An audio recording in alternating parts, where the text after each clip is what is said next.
Autrement dit, calcul du vase égale 7,12 sur 0,37.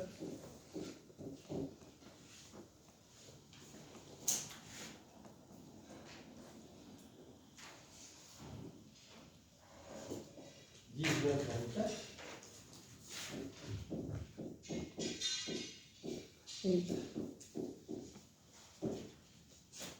Plus 3 litres de réserve.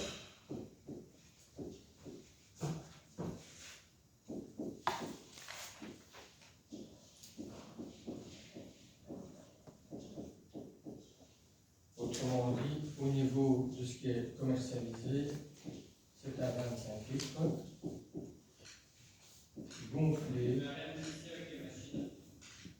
3 litres de réserve, C'est la norme. C'est la norme qui l'impose. Ça n'a pas le choix.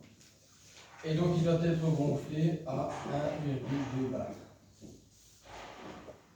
Ça, c'est les caractéristiques du vase d'expansion. Remarque.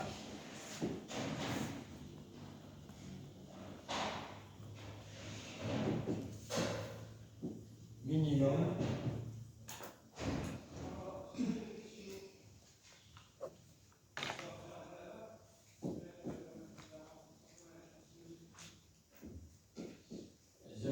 Bar, hauteur statique.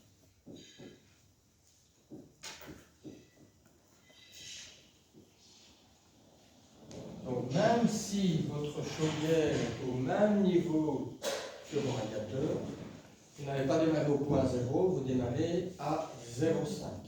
Donc on avait tout à l'heure démarré à 10 plus 2, ici c'est 5 plus 2. Votre point de départ, c'est minimum 5 bars. 0,5 bars. C'est aussi la norme. Monsieur, les 25 litres, ça vient d'où? Ça, c'est ce qui est commercialisé. Ah, Il n'y a pas de vase d'expansion de 22 litres, c'est 18 ou 25. Du coup, nous, on n'est pas censé savoir que c'est 25. Non, vous mettez 22, 24, c'est bon. Mais dans le commerce, quand tu vas prendre le catalogue chez une marque, tu ne vas pas trouver un vase d'expansion de 22 litres. Hein. Ça sera 18 ou 25. Donc tu prendras 25. Et tu ne vas certainement pas trouver un vase d'expansion de 25 litres gonflé à 1,2 bar. Tu prendras 1,5. Mais certainement pas les valeurs inférieures. Je ne vais pas prendre un 18 litres, même gonflé à 1,5. Hein. Ça sera 25 et 1,5. Si on veut être vraiment très tatillon, je dégonfle mon vase d'expansion et je contrôle avec un manomètre pour être à 1,2.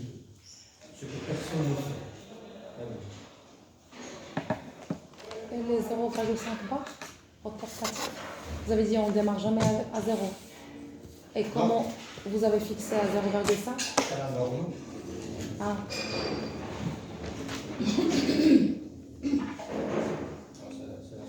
Donc toujours on démarre à 0,5. Non, c'est le minimum. Minimum. Oui, mais pourquoi pas 0,2 ou 0,6? Noël. Mais on a dit minimum. Ouais. Donc on aurait dû démarrer à 1. Tu peux pas aller en dessous de 0,5. Et pourquoi pas 1? C'est la Ça- même chose. C'est un peu On va appliquer.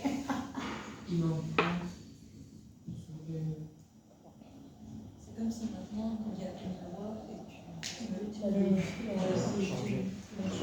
pourquoi c'est priorité de droite et pas priorité de gauche? Parce que la personne qui a fait le droit, ils étaient droitiers. Et si je peux trouver la personne qui m'a mis à casser le plan, mais je lui pose la question. Oui, je suis bon. Je ne retrouve plus le. Je suis bon. Donc, quand on a démarré le calcul du vase d'expansion et la pression effective, je vous ai dit que c'était 10 mètres. puisque le bâtiment ici fait 10 mètres. Mais quand tu démarres ce paramètre-là, c'est minimum 0,5. Autrement dit, une chaudière qui est au même niveau que les radiateurs, tu ne vas pas te dire, ma chaudière, il n'y a rien au-dessus, hauteur statique 0. Non, tu l'as démarré par 0,5. Donc toujours on démarre par 0,5. Ouais. Alors, tu as un bâtiment qui fait 6 mètres, ça sera 0,6. Qui fait 10 mètres, ça sera 1. Qui fait 15 mètres, ça sera 1,5. Mais tu ne démarres pas ton calcul à 0. Répétez s'il vous plaît. T'as pas les vidéos. Ouais. Ok. Je répète, c'est une chaudière qui est au même niveau que tes radiateurs. Tu ne peux pas considérer ta hauteur statique comme étant de 0. Ça sera le point de départ 0,5.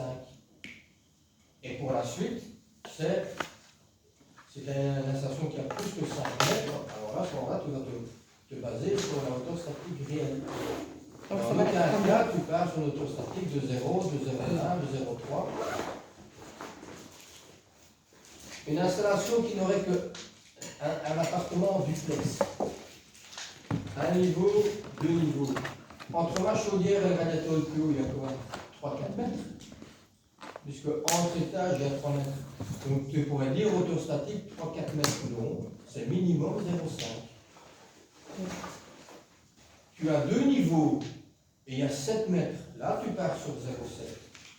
Plus 2, 0,9. Plus 1 pour ta pression absolue, 1,9. 0,7 plus 2, ça fait 2,7. 0,2. 7 mètres plus 2 mètres, ça te fait 9 mètres, ça te fait 0,9. Ok. Good. Good. Oui. C'est plus clair ou non pour les expansions? Oui. Maintenant, il faut faire. C'est pourtant ce qu'il y a de plus facile à faire, ça, les expansions. Oui. Surtout que vous avez la feuille, l'évaluation. Je vous laisse la feuille.